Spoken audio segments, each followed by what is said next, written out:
Hello, and welcome to the webinar.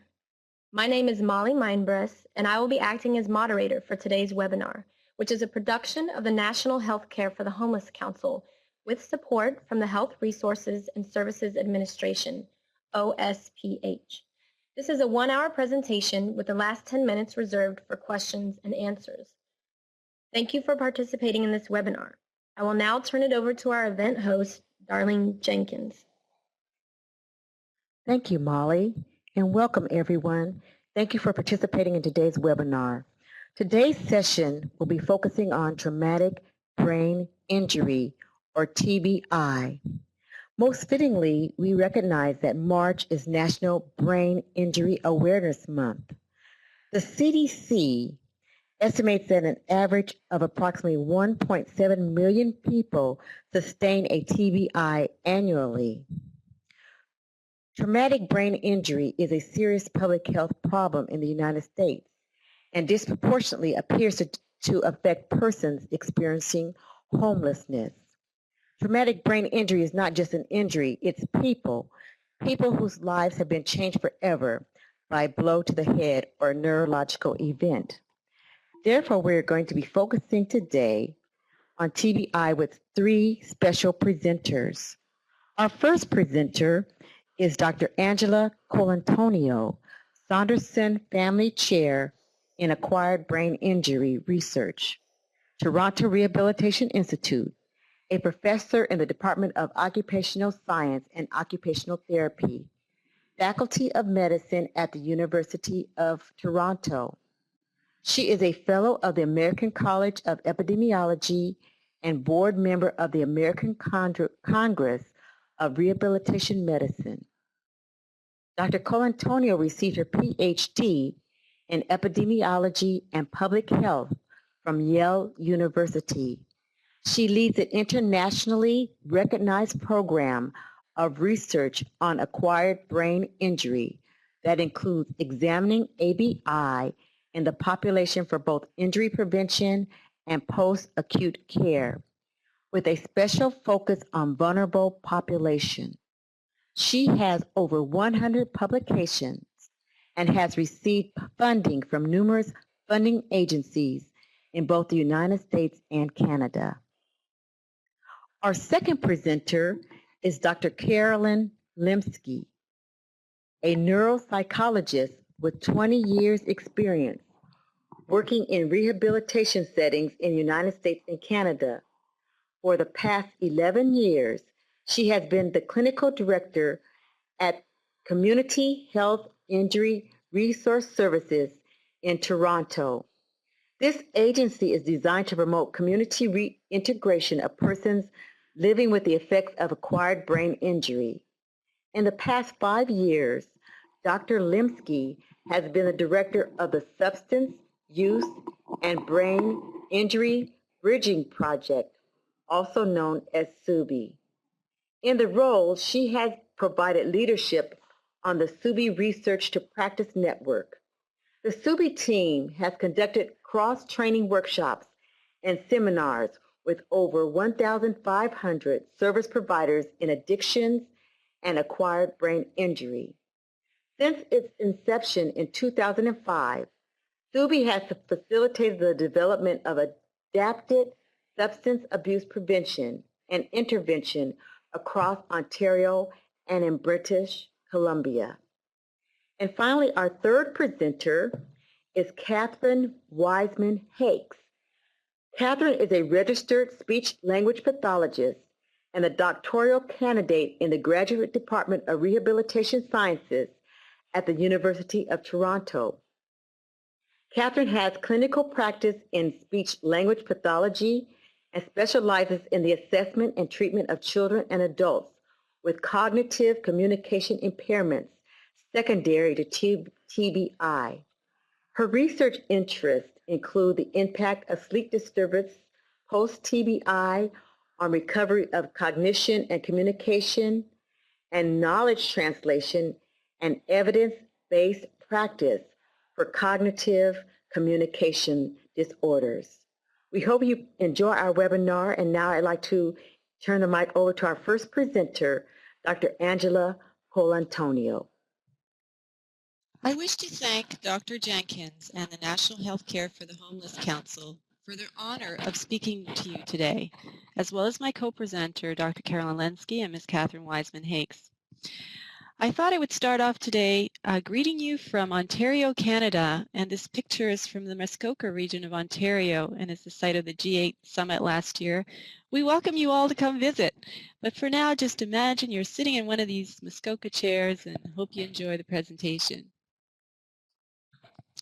The goals of the session are to provide information on the prevalence and history of traumatic brain injury among the homeless population, provide clinical manifestations of TBI, screening tools for TBI, also provide information on treating TBI as well as comorbidities such as substance abuse, and also we'll end the session by giving information about communicating with someone with TBI. I wish to situate this presentation in light of my own research program through the Saunderson Family Chair in Acquired Brain Injury Research. As we cover acquired brain injury at the population level, but we also address TBI in vulnerable populations, such as homeless, forensic mental health populations, and prison populations. And our research is very much consumer-driven, as well as our funding agency, the Ontario Neurotrauma Foundation. And this work was inspired by the reports of advocates after observing so many individuals through no fault of their own obtain a TBI, then subsequently lose their job, have families shattered, and then fall into a downward spiral into a homelessness state. We sincerely hope that through this presentation today, by providing education on this topic, that we are one step closer to improving the quality of life of persons with TBI.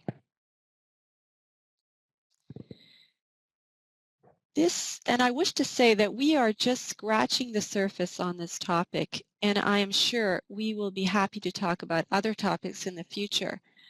And in terms of coming out with an outline of the presentation, we thought we would include material most relevant to people working with the homeless in general. Acquired brain injury is an umbrella term that encompasses both traumatic and non-traumatic brain injury. Traumatic brain injuries can be classified as open or closed injuries, and they can be caused by mechanisms of injury such as falls, motor vehicle crashes, being struck by an object, for instance, and gunshot wounds to the head. Non-traumatic brain injuries arise from things like anoxia, aneurysms, brain tumors, encephalitis, meningitis, metabolic encephalopathy, and stroke with cognitive disabilities. As you can see, the causes of both types of injuries are very different. However, important to note is that the clinical manifestations are similar, and in fact, we have both types of patients side by side in inpatient rehabilitation settings. Brain injury is a leading cause of death and disability worldwide, and injuries to the brain are among the most likely to result in death and permanent disability. In fact, even some mild injuries have long-lasting effects. TBI is more common than breast cancer, spinal cord injury, HIV/AIDS, and multiple sclerosis combined. It has not received the same attention as some of these less common conditions. Not to take away from these common conditions. However, the estimated prevalence of TBI is about 2% of the population. So it's a huge public health issue. In terms of the definition of TBI, a definition that is used now by the Brain Injury Association of America is an alteration in brain function or other evidence of brain pathology caused by an external force.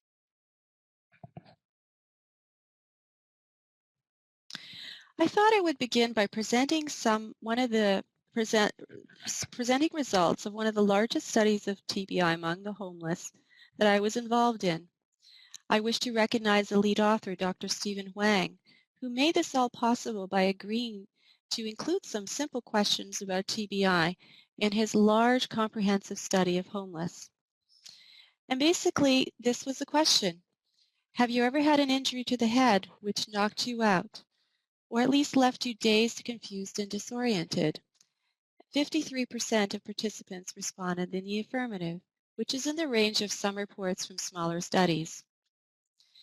We also asked about number of injuries that they have had, and as you can see, 60% had more than one, with a notable number reporting 5 or more.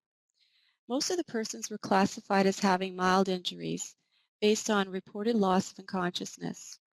Persons with history of TBI compared, I should say that also at the age at time of first TBI on average was about 18 years, with 70% occurring prior to the first episode of homelessness. Persons with a history of TBI compared to persons without had significantly higher levels of seizures, mental health problems, alcohol problems in the last 30 days, and drug abuse problems last 30 days. And the risk of these conditions increased significantly with severity of injury. In terms of diagnosis, it's very important to get a good history of traumatic brain injury. For instance, in addition, this includes length of unconsciousness, post-traumatic amnesia. Physical examination is also used. That may include a neurological examination. In terms of imaging, the CT scan and MRI are also used, as well as a neuropsychological evaluation. I should say that just because one has a negative scan, however, that does not mean that a TBI has not occurred.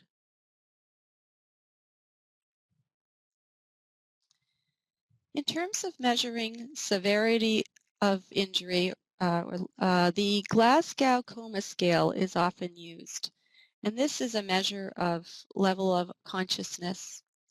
These are the items that are assessed, such as eye-opening, best motor response, verbal response. And the scoring framework is also included in terms of what we would categorize as mild, moderate, and severe. I should say that there are issues with recording this information upon an injury. As you can imagine, for instance, the eye opening may be affected by bruising or swelling. In addition, best motor response may be affected by medications used to stabilize the patient. Verbal response may be affected by tracheotomies. I thought I would include a common definition of mild traumatic brain injury, which is used to separate mild and more severe injuries. This is one by the American Congress of Rehabilitation Medicine. And that includes, the definition includes a traumatically induced physiological disruption of brain function as manifested by at least one of the following: any loss of consciousness, any memory for events immediately before or after the accident, any alteration in mental state at the time of the accident, for instance, feeling dazed, disoriented, or confused, focal neurological deficits that may not be transient, but where the severity of the injury does not exceed the following: loss of consciousness of approximately 30 minutes or less. After 30 minutes, an initial Glasgow Coma Scale score of 13 to 15, and post-traumatic amnesia not greater than 24 hours. What are some of the consequences of TBI? These include affecting cognition, and that includes things like concentration, memory, judgment, communication, and sleep. Movement abilities include things like strength, coordination, balance. Fatigue is common. In more severe cases, hemiparesis may occur. In terms of impact sensation, tactile sensation may be affected. Special senses such as vision may be affected, such as double vision may occur. sensitivity to light or noise. Headaches are common. In terms of affecting emotion, emotional instability may occur, impulsivity may occur, mood may be affected, and depression is a very common comorbidity. Community integration, TBI can affect family, it can affect work, and as such, economic and social well-being. I want to say that the clinical sequelae can be very highly variable, presenting depending on the area of the brain affected. TBI survivors have been described as like snowflakes. They're very, like there's no TBI that's the same. Frontal lobe damage, for instance, can affect social behavior. Occipital lobe damage may affect vision. So it really depends on the nature of the injury. I thought I would include some information about our women in traumatic brain injury. We believe this is important because of reports from disabled women advocates who report that, at least in Canada, that persons working in shelters for women were not equipped in screening or taking care of women with a brain injury, despite the fact that the large percentage of injuries involve hits to the head that involve interpersonal violence. One study focusing on more moderate to severe injuries found the following, and this is led by our team. 68% of women 5 to 10 years post-injury reported that their cycles were irregular after injury, of which 46% experienced amenorrhea. No significant differences in conception were found in relation to women without the TBI, but more postpartum difficulties were found, and significantly more mental health issues were reported long-term.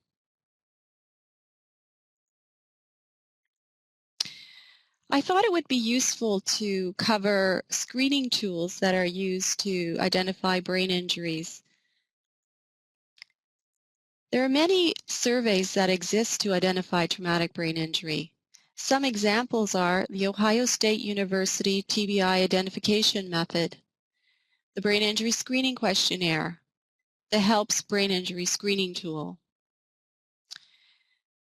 When we reviewed the survey instruments, and we thought the Ohio State University TBI Identification Method seemed particularly suitable for a homeless population due to its inter-rater reliability and predictive validity, which have proved acceptable when tested in a substance abuse population.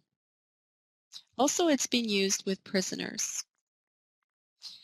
And basically, with this screening tool, there are questions about injuries to the head in the past, in childhood injuries, motor vehicle crashes, falls, being shaken violently, or having other injuries such as blast injuries to sort of jog people's memory in terms of the kind of injuries they've had. And then for these type of injuries, there's some confirmation of whether they had an episode of blacking out or loss of consciousness to confirm diagnosis. In terms of neuropsychological evaluation, the repeatable battery for assessment of cognition, the R-bands, is one we thought might be suitable in your environment because it is short. But again, neuropsychological evaluation usually involves many hours of testing. I also want to say that Dr. Lemsky is an expert in neuropsychological evaluation, so questions about this should go to her. In terms of treatment, upon screening for a traumatic brain injury, we recommend referral for further evaluation and treatment. Multidisciplinary rehabilitation has been found very promising to improve community integration. And that includes occupational therapy, physical therapy, speech therapy, vocational rehabilitation, social work, for instance, in addition to care by physician. There are a wide range of treatments with emerging evidence.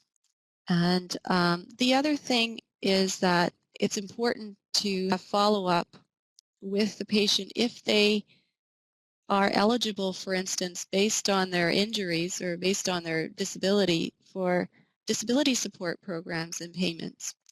And the other thing is to refer to advocacy and support groups through, say, the Brain Injury Association of America and their local chapters. I try to look for some examples of brain injury programs that also address the homeless. And one group was in Kelowna, BC, and they have a partnership between the Canadian Mental Health Association and the Brain Trust Canada. And they provide ABI outreach services with the aim of securing residential settlement. They provide outreach to help with knowledge required to maintain a productive lifestyle, including budgeting, dealing with mental health problems, drug addiction, and other physical issues. And they also have a tenant support worker that assists in non-medical support, basic needs, as well as coping skills and personal health practices, for instance. And I've referenced this group in my bibliography or reference list. And finally, I would like to end by saying that we are developed a research-informed play called After the Crash. And we have used this in diverse audiences, and we would love to be able to be considered to come to your group or conference if you would like a very dynamic presentation, a very short time about the experience of living with TBI and also about best practices with respect to managing persons with TBI. And that's our website. And now I'd like to turn it over to Dr. Carolyn Lemsky. Thank you, Dr. Colantonio. It's a pleasure to be able to present this information. Some of the materials that I'm going to be talking about today and presenting were developed for the Substance Use and Brain Injury Bridging Project, also funded by the Ontario Neurotrauma Foundation. And if you're wondering what the link is between substance use and brain injury, it's a very common comorbidity. I'm not going to get a chance to talk about that much today, but it affects as many as 30% of all folks living with the long-term outcomes of acquired brain injury, and I think disproportionately affects those who find themselves in the homelessness context. So we have a very limited time, and I'm going to provide a brief overview of some concepts of ABI intervention, hopefully focusing on those things that are really most relevant to homelessness, and focusing on models of community-based care for acquired brain injury that are focused on people who have difficulties with self-management. And again, that's usually the linchpin that causes folks to become homeless. I'm going to take just a couple of minutes to very briefly review cognitive compensation strategies and adapting substance use and mental health interventions. But as Dr. Colantonio said, we'll be scratching the surface, so we've provided references that you can look at more at your leisure. And I'll end up with a slide on principles for working with people living with acquired brain injury. This is kind of a busy slide, but the main point here that I wanted to direct your attention to is that that little red line with mild on it represents mild TBI, green moderate, and yellow severe.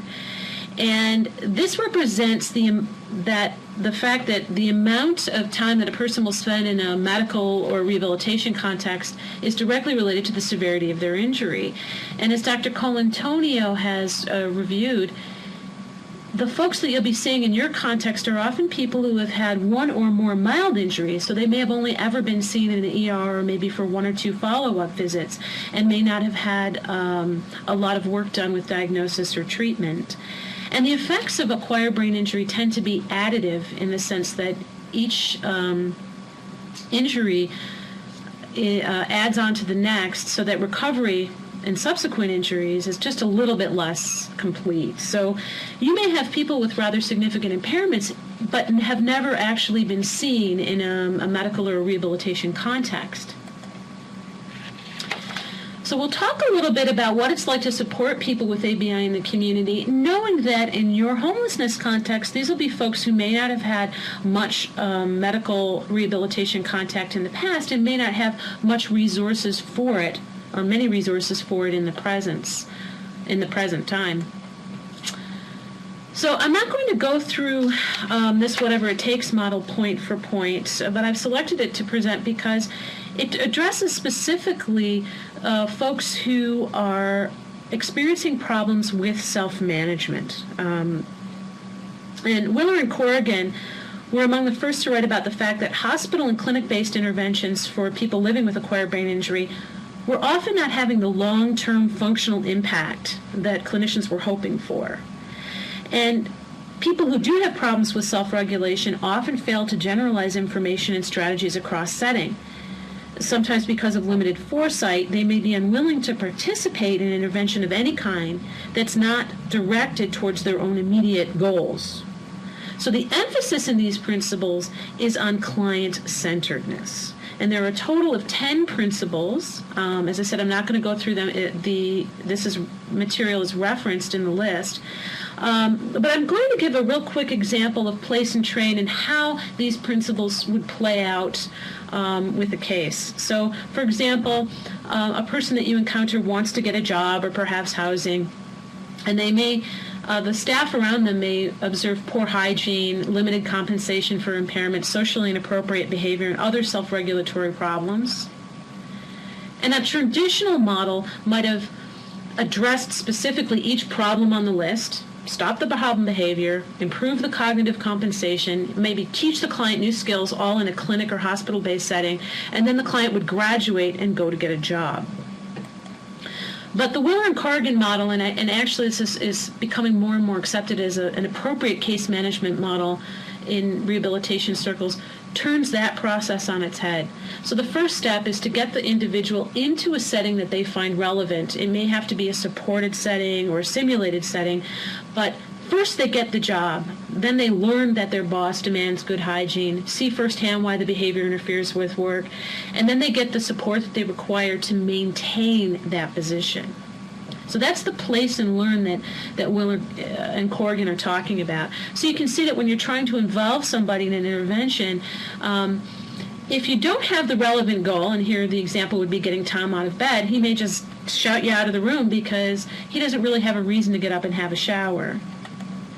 But now the folks around him can provide environmental supports if they are supporting a goal that Tom sees as relevant. So he may not feel like getting out of bed in the morning because it's nice and warm and comfy there, but he has a good reason to do so, and the staff now are collaborating with him on meeting his own goal, and it may be a lot easier to get participation in the intervention.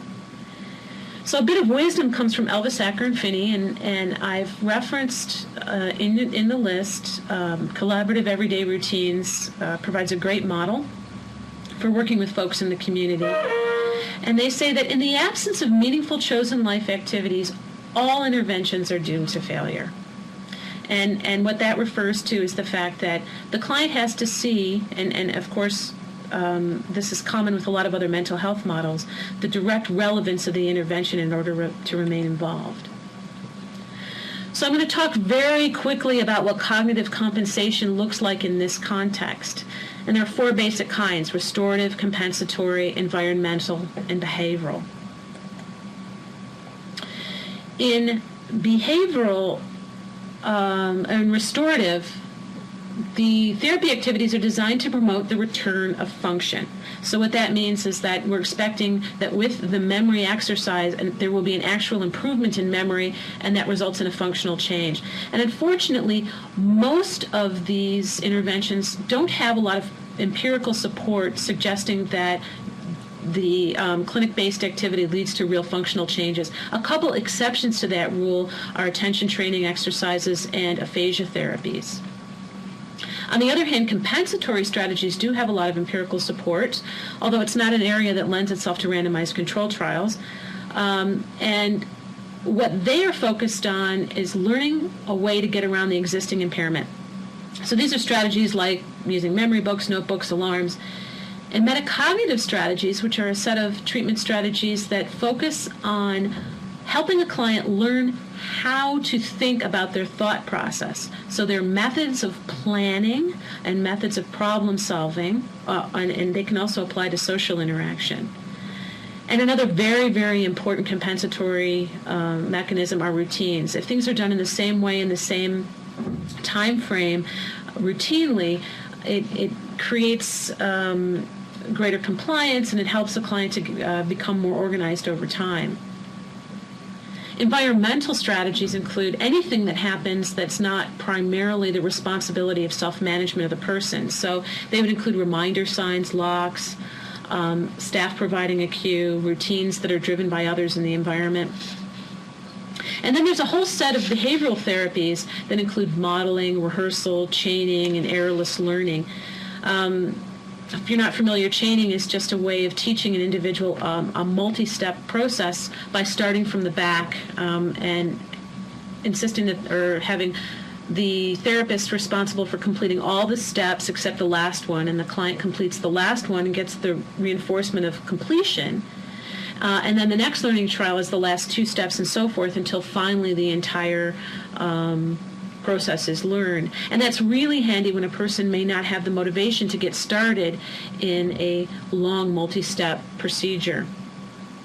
Another really important behavioral strategy is called errorless learning, and essentially what this does is it provides cues in the environment to ensure the correct response, so that individuals who have problems with memory don't have to remember what was the incorrect or correct response, and they only get rehearsal in the correct response. And this gets around the fact that most people with brain injury have some problem with declarative or conscious awareness memory, but they may have less problem with procedural memory or learning by habit. General program modifications that we found to be useful are having smaller sessions in the sense that we have fewer people involved and then the sessions are shorter. Some of the materials are simplified. We have examples of simplified addictions materials on our website, and that's referenced in your materials. It's really important to consider, though, that when we're trying to involve people in mainstream mental health programs, that we try to build in some flexibility. And this is particularly true for addictions programs where a client may be required to attend a particular length of session, but their attention or their fatigue may not allow that to be productive. So helping clients to get some exceptions to those rules may be a very important intervention. And then also integrating rehabilitation workers directly into treatment. So having somebody who's aware of the neurocognitive impairment of the clients that are around and providing extra supports right in that treatment situation. I just wanted to give a nod to the fact that it's not always easy to get clients to learn compensatory strategies, to participate in many of these interventions. And I think working in a homelessness context, folks could probably really easily relate to the fact that getting a person engaged, finding them, getting them in the same place every time is really a big hunk of the battle. And particularly in a brain injury context, some people don't compensate for their impairments because they're simply unaware of them. They may have the feeling that compensating means giving up, so that I've had clients say to me often, I don't write that down because if I do, that means my memory will never get better. And of course, the opposite is true, actually. Generally, participating in compensation strategies can help the function recover slowly over time. Some folks just don't want to acknowledge to themselves or possibly to others that they have a disability, and they feel that people may feel that they're being lazy. And so stigma and shame are really a big part of it. And then just impaired cognition. It's one thing to tell a person to use a memory book, but if they don't have a memory for why they require the book or what the procedure should look like, or they're not organized enough to write things down in a consistent enough manner to have them useful in the future, then the strategy overall won't be very effective. So we can't overlook the fact that when we introduce a compensation strategy, that we have to think very specifically about how that compensation strategy should be trained. Now, I don't have much time for this, and I've provided some good references, but what does the literature say about treatment of substance abuse after acquired brain injury? And anybody who's worked in mental illness will recognize this as kind of a modified Minkoff model for integrated treatment of concurrent disorders. And in this case, we're thinking about the two concurrent disorders being substance abuse and brain injury. And we want to choose the setting in which the intervention occurs according to the relative severity of each of the comorbidities. So that in this example, when both problems are relatively mild, you would expect that a lot of community-based agencies working with people with acquired brain injury or substance use would be able to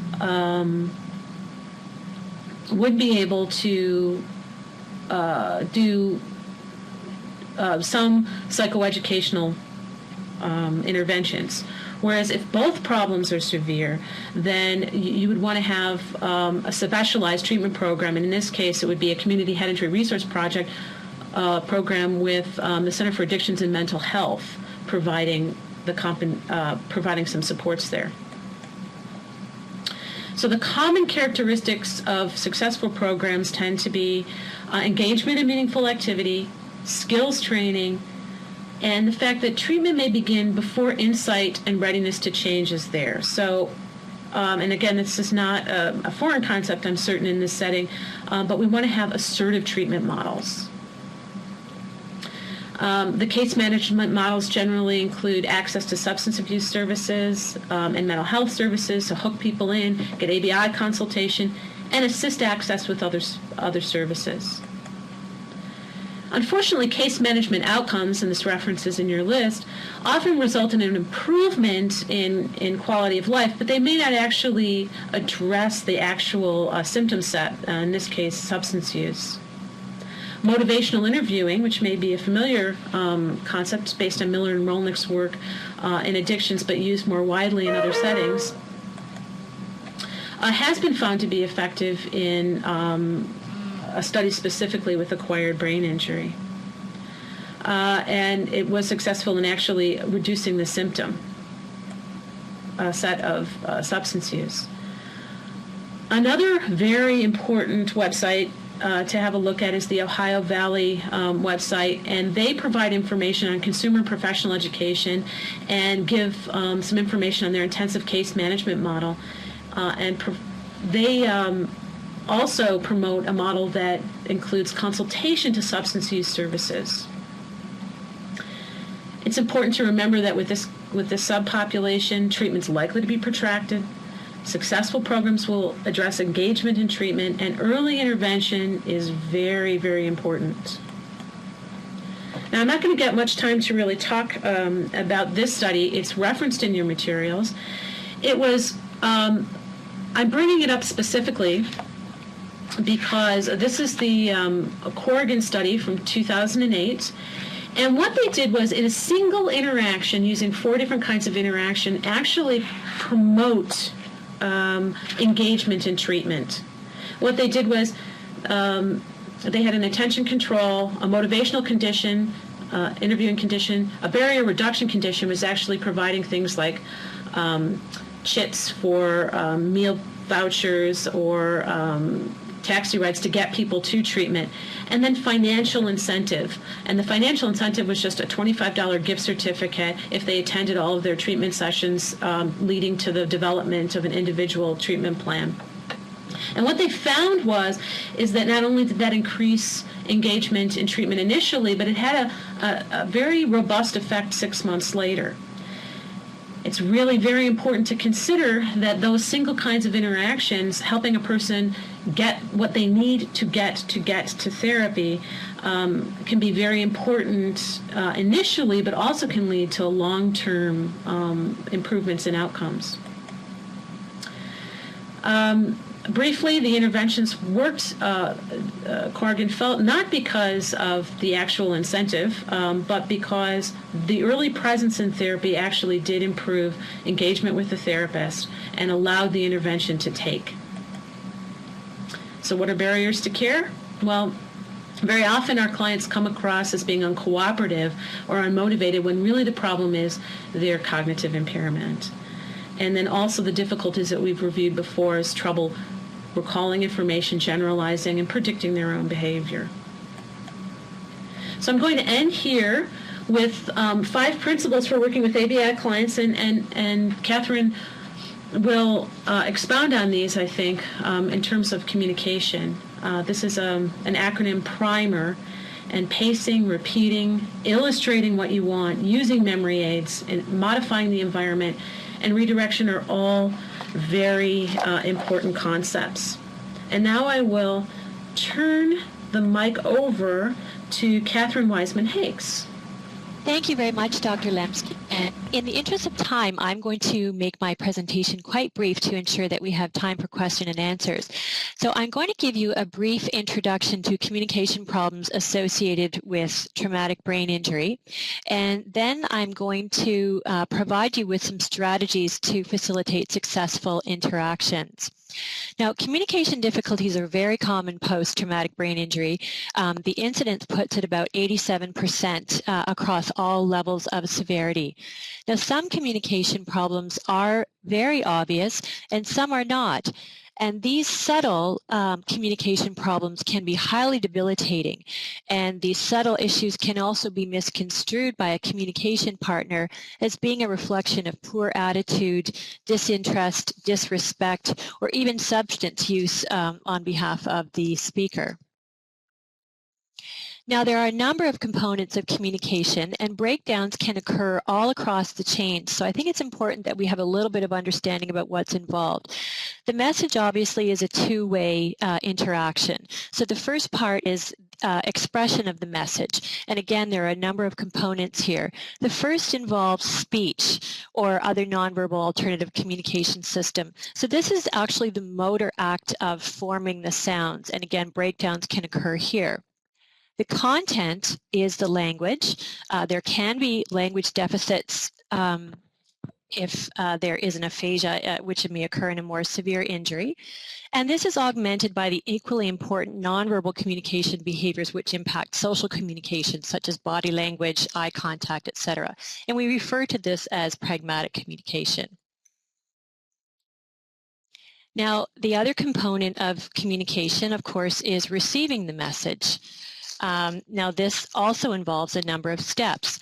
The person needs to be able to perceive the message, hear the message, and understand the message, which involves the comprehension or understanding. So understanding is required of the person at all the levels of the expression. So to be clear, the person needs to be able to understand the speech.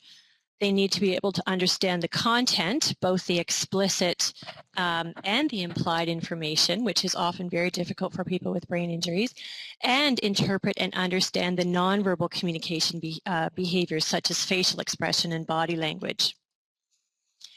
Underlying successful communication are also a number of key cognitive abilities, and as Dr. Lemsky pointed out, and Dr. Colantonio, there can be difficulties in these cognitive areas as well.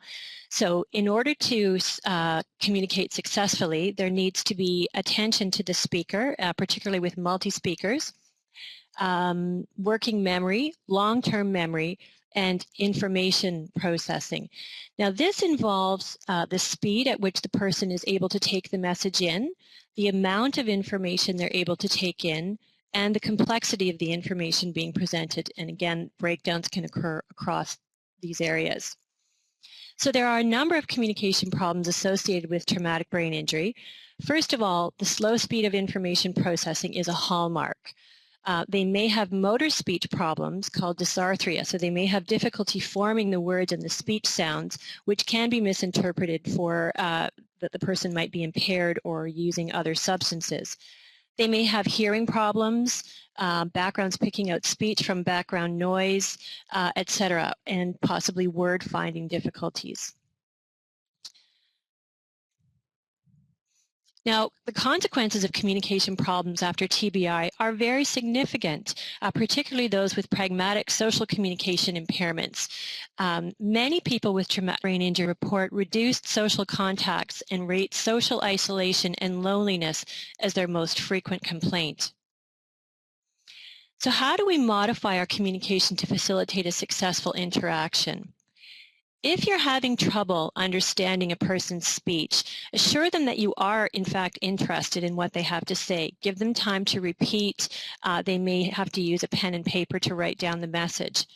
It's important that you don't misinterpret a slow response and or a flat affect for lack of interest or disrespect.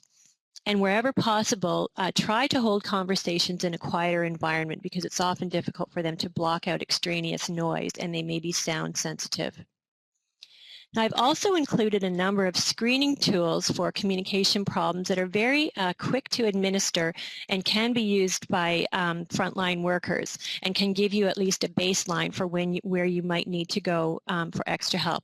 And these include the Latrobe Communication Questionnaire, which asks the person for their own feedback about their communication and a communication partner, and then the Pragmatic Communication Scale and Pragmatic Rating Scales, which can give you information about the social aspects of their communication.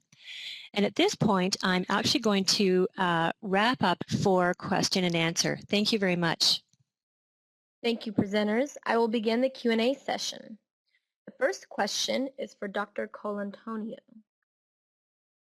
You reported that 46% of women with TBI in one study experienced amenorrhea.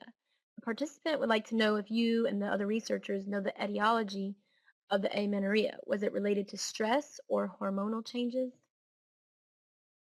Thank you for that question. Menstrual difficulties post-TBI may be a sign of neuroendocrine irregularities which may affect other health issues such as cognition and mood.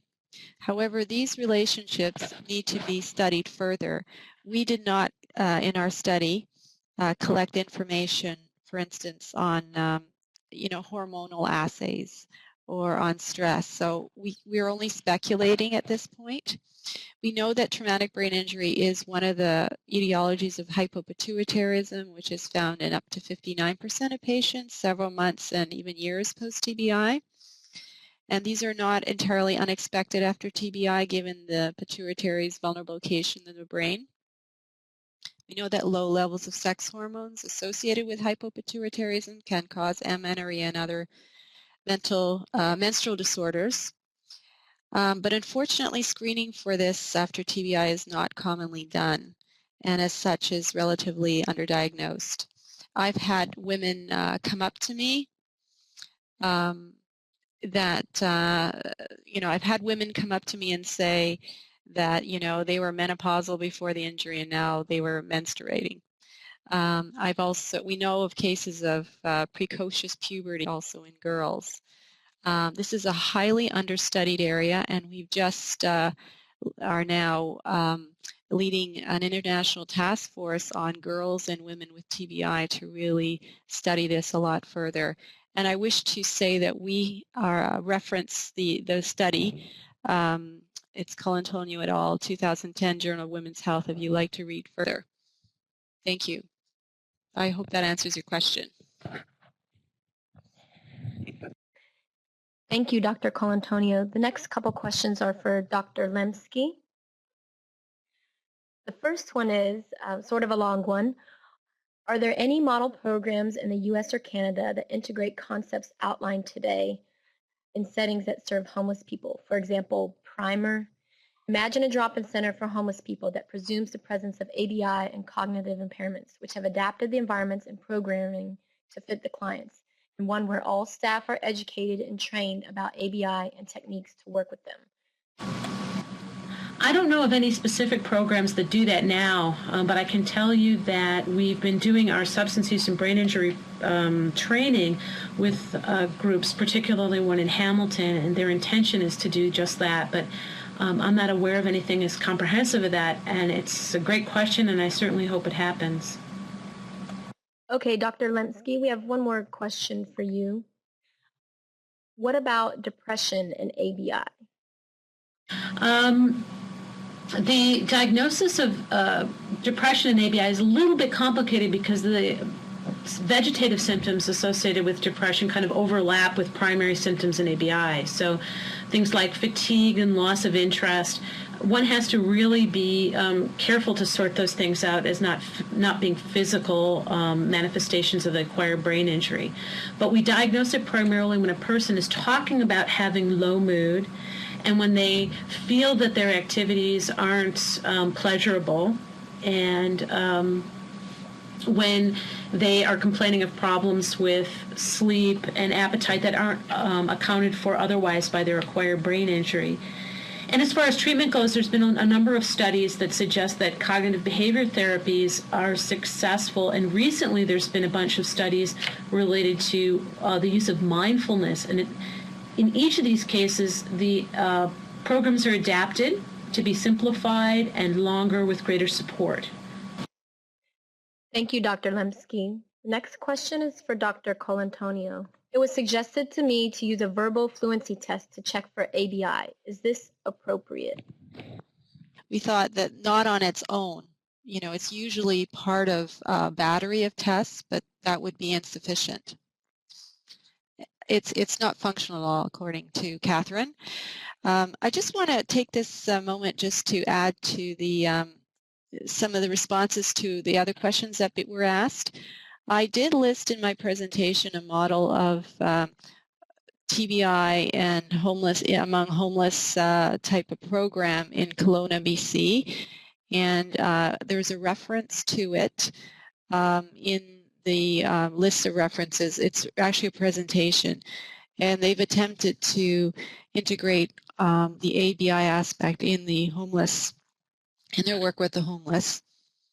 The other issue around depression too, there's a wide range of treatments. We know that one of the most, one of the overlooked strategy I find is the use of physical activity. Like when there was a study that asked TBI survivors which intervention they preferred, listing, medication, cognitive behavioral therapy, and exercise. Exercise was ranked first among the participant, and we've just also done a brief trial on this, so that is a possible intervention as well.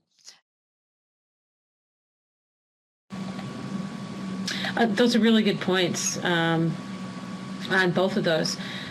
And regarding the verbal fluency test, I agree with what you've said, with what Dr. Colantonio and Catherine have said, that it's probably not the best measure to use on its own. You'd probably get further if you suspect that there's an issue, just to ask the questions about the presence of an acquired brain injury, and then observe or talk to the person about what functional issues that they're having. But there probably isn't a single test that has enough specificity or sensitivity in that setting to actually diagnose a brain injury.